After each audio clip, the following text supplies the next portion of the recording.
Hello, I am Marcus and welcome to this section, Walk and Talk. We're going to discuss why I chose the ID.3 over some of its competition. Now let's discuss my use case. Why do I need the EV? What do I need it to do? So to start with, my travel to work, home and back can be up to 120 kilometers. So that's 60 kilometers one way and 60 kilometers back. Now I don't want to charge at work.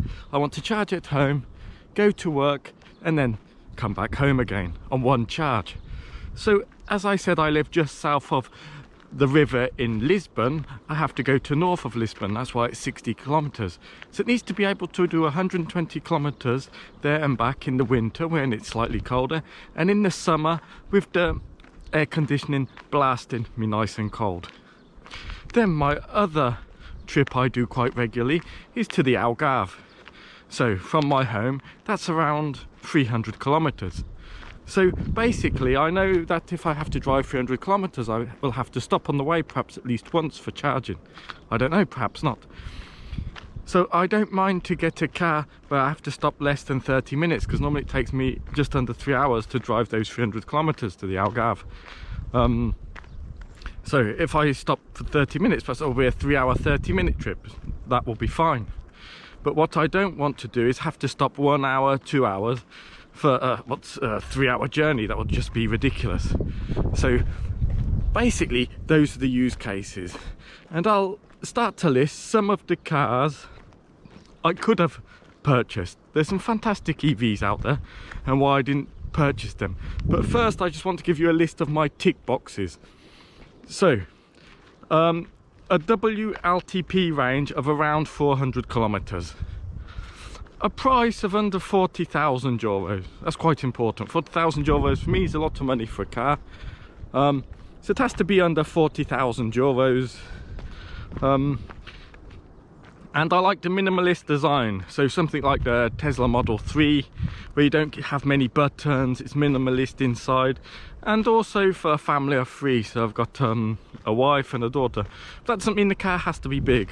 I'm not too keen on big cars, so for the 3 of us, probably a small car is perfectly fine. If we ever did need a really big car, for example, if we were going to get a lot of rubbish from IKEA or wherever, then you can always hire a van or hire a bigger car. So the car doesn't necessarily have to be ginormous. When I do have adult passengers in the back, I don't mind too much if they're a little bit cramped. But anyway, so I don't need a big car. So if I talk about why I chose the ID.3, let's look at some of the competition. So let's start with the most expensive, the Tesla Model 3. Now this is an absolutely fantastic car. If I had the money, it's 49,000 euros in Portugal. That's for the short range plus. So if I decided to spend that amount of money on a car, it's almost 50,000 euros, I would have bought a Tesla Model 3 by now. I have no doubt about that. Why would I bought the Tesla Model 3? Well, the minimalistic design, the fact it's got the supercharged network, the fact it's got the best tech in terms of self-driving, etc., and an absolutely beautiful panoramic roof. Now, I'm going to tell you a few things about why I do not like the Tesla Model 3. So please comment below. I'm just making this up because, as I said before, if I had the money, if I wanted to spend that money on a car, I would have bought the Tesla Model 3. So there's a few things I don't like. I don't like that it's not a hatchback. It's probably slightly too large for me. Some people on the internet have talked about quality issues. I don't know if that's true or if that's false. Probably the biggest issue for me is the dealer network. I've heard that if you have a slight knock and you need to get it repaired by Tesla, I guess especially in Portugal, as there's probably not that many Tesla dealers, it's going to be a pain. Whereas in almost every other model I've talked about, the dealer network in Portugal is probably brilliant, and if you get a knock, it's probably dealt with very quickly. So that's the only slight things I had to invent to say why I didn't go for the Tesla. But the main reason is the cost of the car. If they could bring out a car that was slightly cheaper, Model 3 slightly cheaper, perhaps not with a panoramic roof, perhaps with some features taken out. And if they could get that closer to 40,000, such as 41,000, 42,000, then I would probably have purchased that car. I mean, in terms of range, it's great. The short range version, about 405 kilometers. So these are the reasons. Mainly price is the reason I didn't get a Model 2. Sorry, Model 3. So next cars I'm going to talk about that are also in the expensive section, what I will call the 3 Korean cars. That is the Kona, or Kauai in Portugal, the e-Niro and the e-Soul. So in 2018 I walked into a Hyundai stand and I asked for the price of the Kona. I was really expecting it to be under 40,000 euros, but it wasn't. It was 45,500 euros. And you know, I'd set my budget at the time of 40,000 euros. I really liked the car on the outside. It looked fantastic. Everybody was saying the range was absolutely fantastic. 450 kilometers plus on the WLTP. The car's the right size. It just looked fantastic. But I almost bought it, but I thought if you have a budget, it's better to keep to it. If it was 42, 43, 41,000 euros, I would have probably have purchased it. The only thing I don't like about the Kona probably is the center console. It's too high for me. I don't like cluttered high center consoles. I like lower, more open center consoles without a gear stick, etc. And there's too many buttons. The inside does look very dated. I prefer the more minimalistic look. So that was just too expensive for me. So the e-Niro, actually, that's not a bad price, 45,000 euros, and it's probably a better car than the Kona, slightly bigger. It's got a very good range. There goes the train. Has got a slightly better range, and yeah, I think if you want a bigger car, I don't think 45,000 for the e-Niro is too expensive when you consider the size of the car and stuff. But it's not the car for me. I think it's probably better than a Kona for that price range. Then we've got the e-Soul, the box, as I like to call it. So I think it's slightly ugly, but that's 43,000 euros. Yeah, it's a little bit outside my budget. I don't know, some days I look at it, I think it looks alright, other days I just think it looks horrendous. So I'm not sure it's a car I would get based on its looks. But perhaps if it was cheaper, if it was like 37, 38,000 euros, perhaps I would buy it, because the drivetrain is so fantastic. I mean, inside the e-Soul seems nice. So yeah, so the 3 Korean cars, I think they're all pretty much fantastic, just slightly outside my my price range, and then I can be picky if I like the look of this or don't like this or don't like that. But basically, if any of them was under 40,000, that would be an extremely strong consideration for me. Then let's talk about the Ioniq. So I haven't seen the price of the new Ioniq in Portugal, but I know the price of the old Ioniq last year. It was around 39,000 euros. So you say, well, that's in your 40,000 price range. That's true.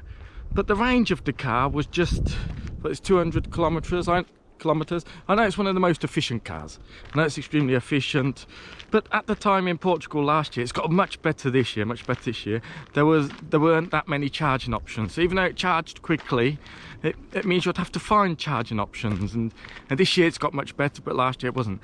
And 39,000 euros for, I think it had a 28 kilowatt hour battery.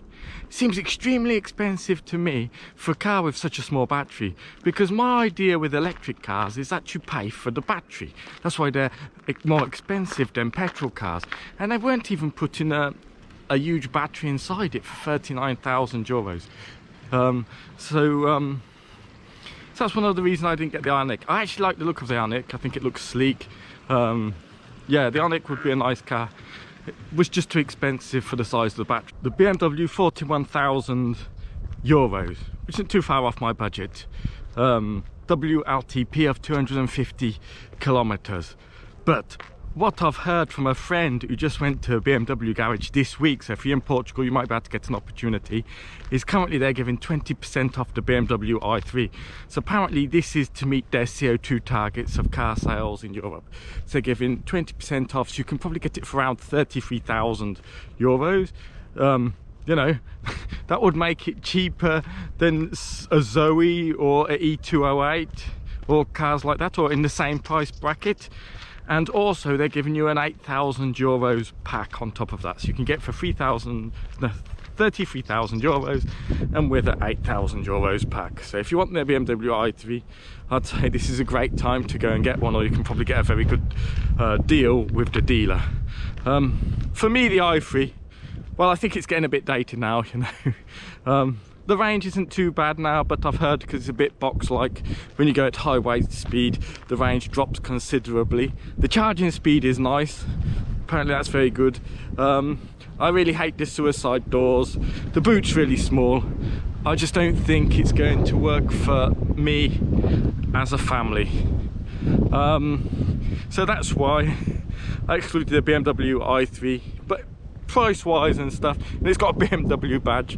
I mean, you can't really knock the BMW badge. So that's the BMW i3. As it was getting windy along my walk, I've decided to sit down on this old tank here. Get on to the next car that does come under 40,000 euros. Yes, this is where it gets exciting. So Nissan Leaf. So in 2018 I did go and look at a Nissan Leaf. Now it ticks all the right boxes. It's the right size, it's a hatchback, it looks nice, at least a new one. The old one looked horrendous. So 40 kilowatt Nissan Leaf in 2018, and it didn't have too much competition. The competition was probably the Zoe 40, the BMW i3, the Model 3 hadn't come out then. So at the time I think it was just under 40,000, I can't remember exactly, but it was just under 40,000.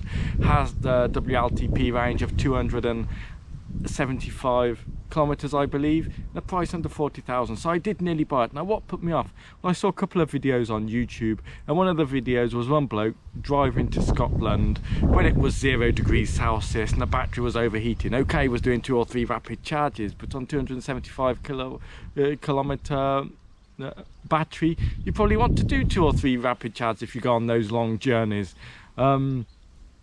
So I'm thinking, you know, I live in Portugal and sometimes I drive to the Algarve, it's like 40 degrees Celsius. I mean, if it overheats when it's 0 degrees in Scotland, how is it going to handle the Portuguese weather? It has no battery management system. So, you know, that's obviously going to be an issue. The other issue, it's got CHAdeMO and not CCS. I mean, there is CHAdeMO in Portugal at the moment, but I mean, the CCS is the future, so that's another issue. So there are those 2 issues. Now, if you are in Portugal, and I guess the Nissan Leaf for me would be perfect to drive to work and back every day, so it could be an option, get a 40 kilowatt Nissan Leaf to do my 120 kilometer commute and then keep my petrol car. So that's an option, because at the moment you can get the 40 kilowatt Nissan Leaf for 28,000 euros, which basically makes it cheaper than almost anything on the market, apart from the very, very small cars like the e-Up.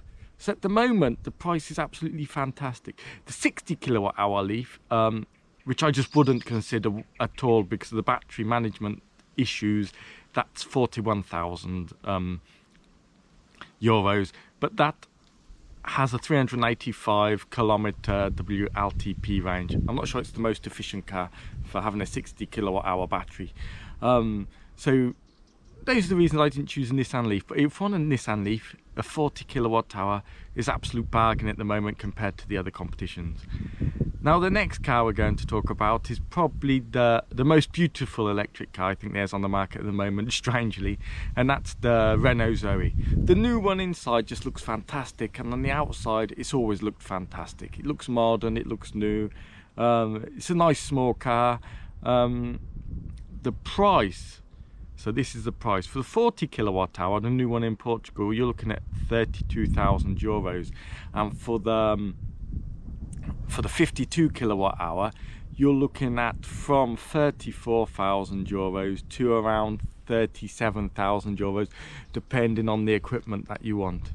Now The 52 kilowatt has got a range of 395 kilometers. That ticks that box. The most amazing thing is the AC charging. AC charging at 22 kilowatt hours is amazing, particularly considering how many of those chargers, well, destination chargers we have in Portugal. The DC charging, now this is the issue. The first issue is the DC charging. If you want it at 50 kilowatts, we only have 50 kilowatt DC charging in Portugal at the moment. It will cost you an extra 950 euros. Why? It should just be a standard. They give you a free wall box. Perhaps a lot of people might not want a wall box, but they've already got a wall box. Why do they give you a free wall box? Perhaps you live in an apartment where you don't need a wall box. Why don't they just give you the DC charging, and then if you want a wall box, you buy it yourself. So you have to have like 35,000 euros for medium spec 52 kilowatt, and then you have to add an extra 1,000 euros to have DC charging, which obviously everybody's going to want. Even if you don't use it that often, it's a safeguard. It's something there. Yeah, I just think the Zoe is too expensive for what it is. It's like I say, I love everything about the car. I think it's a great car. It can get me to work and back, it can get me to the Algarve. Shouldn't be an issue. It's just too expensive for what it is. It is a small car. The only issue I had when I sat in it was I felt the seat was too high. I felt I was looking at the top of the roof, not through the middle. I mean, I'm not that tall, but you know, I'm not short either. Yeah, it's too expensive. If it was like under 30,000 euros for 52 kilowatt, that'd be a great price. You know, like even the 40 kilowatt is what, 32,000. So yeah, I just think it's an amazing car. It's just too expensive for what it is. I mean, perhaps you can get a good deal on it. If you can get a good deal on it, and if you like the car, it's amazing. I mean, in Lisbon and around the city streets, it'd just be amazing. But yeah, just too expensive for what it is. Then we go on to the E208 and Corsa-E. So the E208, I saw one in Lisbon Airport. That looks fantastic as well. Again, I think the problem with the E208 is it's overpriced. So it's from around 33,000 to 37,000 euros. That's just too much money for the size of the car it is in the range. I think the range is around 340 kilometers. So yeah, it's a bit too expensive. Beautiful car, but a bit too expensive. The Corsa-E actually, if it didn't look so boring and so ugly, I mean, that's a car to consider. It's basically the same as the E208.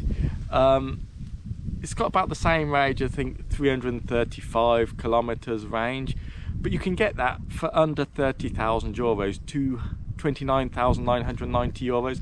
So yeah, that's a bit more reasonable price. I think a fully spec'd one is like 33,000 euros. So yeah, I think the sensible choice would be the Corsa-E. You know, it's got a nice range. It looks a bit boring, but the price is good. You know, it's much better than probably something like an e-up, which is probably around 22,000, 23,000 euros in Portugal. Probably the cheapest electric vehicle you can buy, at least new. So that brings me on to why did I buy the ID.3? So in May last year, I ordered the ID.3 first. So apparently that's coming in at under 39,000 euros in Portugal. It's got a range of 420 kilometers. That's great. The best thing about it is actually coming on a new MEB platform. So it's a car just designed for electric driving. It's rear wheel drive. It's a Golf basically. The outside of it is a Golf. I think it looks good. The inside of it I absolutely love because it's minimalist, like the Tesla Model 3. It doesn't have many buttons. The center console is low. You change the gears by the steering wheel, which, well, not gears, sorry, the forward and back, by the steering wheel, which is perfect. I mean, why have a gear stick in an electric car? It just adds weight and it just takes up space. So basically having that by the steering wheel is great. It's got 200 horsepower, which sounds fantastic. Rear wheel drive. Apparently inside for passengers it's bigger than a Passat, which is great for passengers. And the boot size, apparently it's going to be slightly bigger than the Golf. So fantastic hatchback, 39,000 euros. It just ticks all the boxes, and it's got a Volkswagen badge. Come off it, lads, or ladies. Volkswagen badges, you know, means something for resale value afterwards, etc. A bit like the BMW badge. And if you are interested in the ID.3, apparently in the spring this year you'll be able to order one, and you'll be able to order a lower range one for less than 30,000 euros. So probably you'll be able to get from 30,000 to 40,000 euros a very nicely spec'd car that is basically a Golf. And it's basically the same price as a Zoe, E208, a Leaf.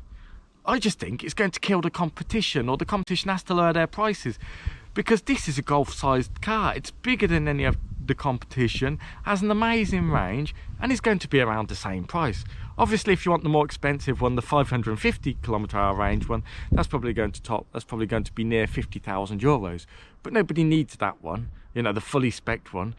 Even the medium spec'd ones, they're amazing spec compared to the Zoe, the E208 and other cars in that price range. So I just think by the summer, when they start coming out, and when you can order not the first, the normal ID.3, I just think it's going to beat all competition. You know, it's probably not as good as a Tesla Model 3, but it's not the same price. Tesla Model 3 is 49,000 euros, and this thing is going to start at under 30,000 euros. I think it's just going to be a bargain. I just think it's going to be amazing. And hopefully, when I get mine, you'll be able to join me on the journey of the ID.3 and see how it is, and see if it's the right car for you or if it's the right car for me. We will see. But at the moment, on paper, it's going to be absolutely amazing. Just beats all competition on price and on value, on everything really. So please feel free in the comment section below to leave a good or bad comment. I don't mind bad comments. If I've said something bad about an EV you own, tell me why what I've said is wrong and why you love your EV.